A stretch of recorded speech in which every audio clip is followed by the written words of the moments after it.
अब ब्रह्मा जी ये सब सर्जन करने लगे तो उसमें उन्होंने मानसिक सृष्टि करी। पहले सनत कुमारों की रचना, सनत कुमार प्रकट हुए, सनक सनंदन सनातन सनत कुमार। देखिए भगवान शरीर धारण करके आते हैं ना, अवतार लेकर के आते हैं, तो हर बार कोई एक ही शरीर नहीं होता। हाँ जी, ये राम कृष्ण आदि एक एक शरीर लेकर के आए। फिर नर नारायण दो है, लेकिन ये शरीर दो होते हुए भी अवतार एक ही माना जाता है। इस तरह से सनक सनातन सनातन सनत कुमार, ये 4 शरीर हैं, लेकिन अवतार एक ही माना जाता है। तो भगवान अलग अलग संख्या में शरीर लेकर के आते हैं, लेकिन अवतार एक ही माना जाता है। ये भी है। इनको प्रकट किया, सनत कुमारों को कहा कि विवाह कर लो, तो उन्होंने मना किया। देखो ये बच्चे जो माता पिता के सामने कभी जबान लड़ाते हैं ना, ये तो पहले से है। इसलिए हे पिता लोगों, कभी भी अफसोस करना नहीं, ये तो पहले से ही ऐसे ही है। बच्चे जबान लड़ाते ही हैं, पहले से ही है, चल ही रहा है।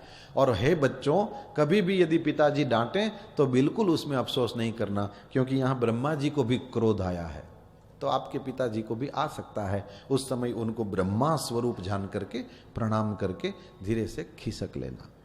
फिर देखें कि शांत हो गए हैं तो फिर आना।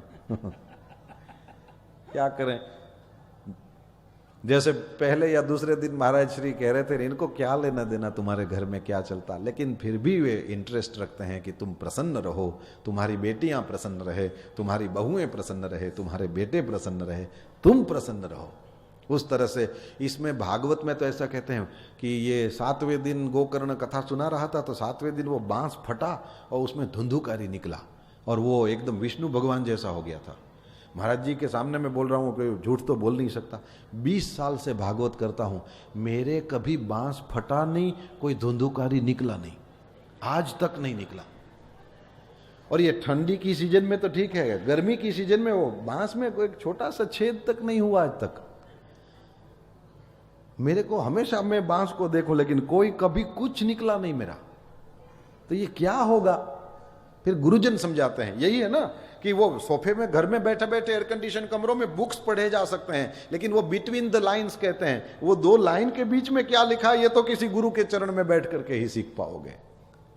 बाकी तो पुस्तक के पढ़ करके और भ्रम पैदा होते हैं। और कई ऐसे महात्मा होते हैं जो एयर कंडीशन कमरों में सोते सोते उपनिषद पढ़ते हैं। तो ये स्वयं भुजग शयनम, और पढ़ रहे हैं उपनिषद। शास्त्रों में ऐसी ऐसी बातें लिखी हैं, लेकिन इसका अर्थ समझने जैसा है। यहां पर ये जो मोक्ष का वर्णन है ये तो नहीं पता, लेकिन संतों ने कहा ये बांस फटे न फटे हमको क्या लेना देना, लेकिन किसी की वासना की गांठ टूट जाए ये जरूरी है। जब भागवत की कथा में बैठते हैं तो फिर वासना की गांठें टूटनी चाहिए, वांस की टूटे न टूटे हमको क्या लेना देना।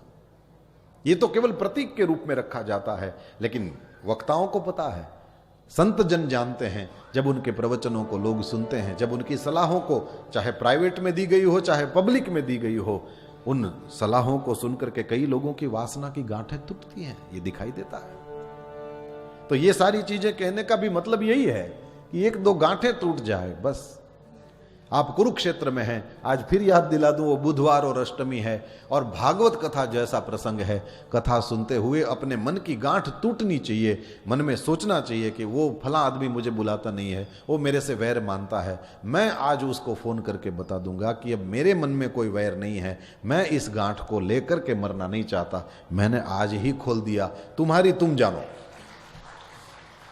मैं आज तक, तुम कभी मुझे मिलते थे तो मैं इधर उधर खिसक जाता था, अब ऐसा नहीं करूंगा, मैं तुमसे खुले दिल से मिलूंगा, तुम अपनी जानो, मैं तुम्हें कोई फोर्स नहीं कर रहा, लेकिन मैं इस गांठ को लेकर मरना नहीं चाहता। इस तरह से गांठें खुलते हुए कई बार दिखाई देता है। वो वासना की गांठें टूटती हुई दिखाई देती है, बाकी ये बांस की गांठें टूटती हुई नहीं दिखाई देती। तो ये मुस्कुराते हुए हमको यही समझना है कि 20 साल में एक भी धुंधुकारी निकला नहीं, लेकिन वो नहीं निकला तो कोई बात नहीं, लेकिन यहां सामने कई गांठें खुलती हुई टूटती हुई और कई जगह पर अपने हृदय में वो गांठें बांध करके बैठ गए हों, उसको खोलते हुए लोग दिखाई देते हैं।